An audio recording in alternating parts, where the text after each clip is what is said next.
Okay, so tatlong formula o tatlong forms ng tangent half-angle identities. So dito, it's either yung theta minumultiply mo sa 2 or dinidivide mo sa 2. Okay, halimbawa kasi dito, kinuha natin tangent 15 degrees. So, syempre, kung 15 degrees yon, tangent over 2 yan. So, cross multiply natin. So, yung divided by 2, magiging times 2. So, 15 times 2 or 2 times 15 is 30. So, gagamitin natin yung value ng 30 degrees. Isa-substitute natin doon sa formula. Well, ang 3 forms nito is ang ginagamit lang naman dito is yung cosine 30 at saka yung sine 30. Yung square root of 3 over 2 at saka 1/2. Yung pinakamadali. So, ito yung itong nakikita nyo ngayon is first formula. Ito yung magra-rationalize ka ng denominator. Dito sa first formula na to, yung square root nito is depende kung saang quadrant. Okay? Depende kung saang quadrant.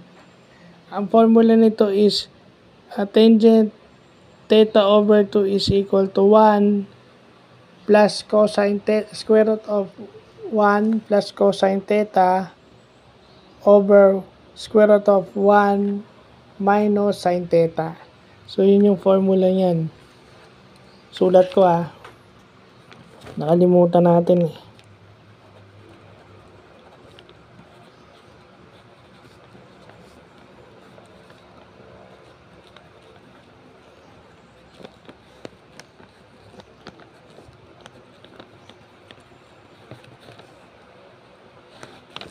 So, ayan yung formula. Ayan yung first formula. Second formula is ito.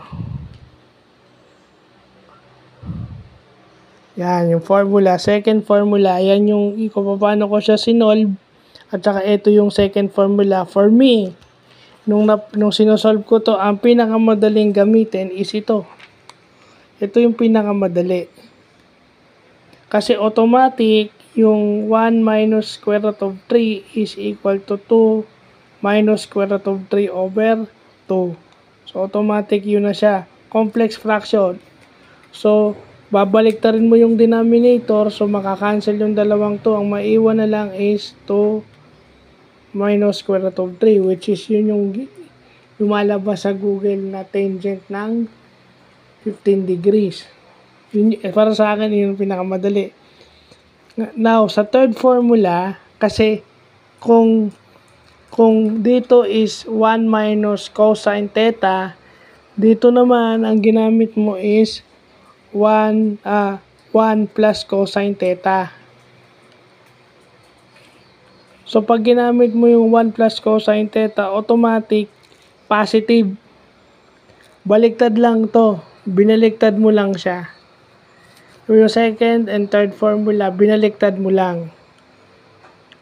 Yung sign, kung sa second formula, sign yung denominator, sa third, siya na yung numerator.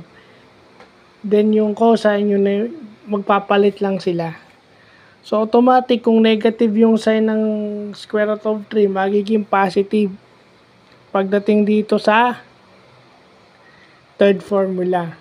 So, para sa akin nga, kung akong masusunod, kasi tatlong formula naman yan tatlong formula. So, kahit ano dun sa formula na yon, pwede mong gamitin. You would still get the same answer. Ako, para sa akin, yung pinakamadali na, although mas maganda na may option ka. Mas magandang may option ka. Hindi pwedeng wala kang option. Yung pwede Yun. Yun ang sinasabi ko sa inyo. Sa buhay, meron tayong options na pwede.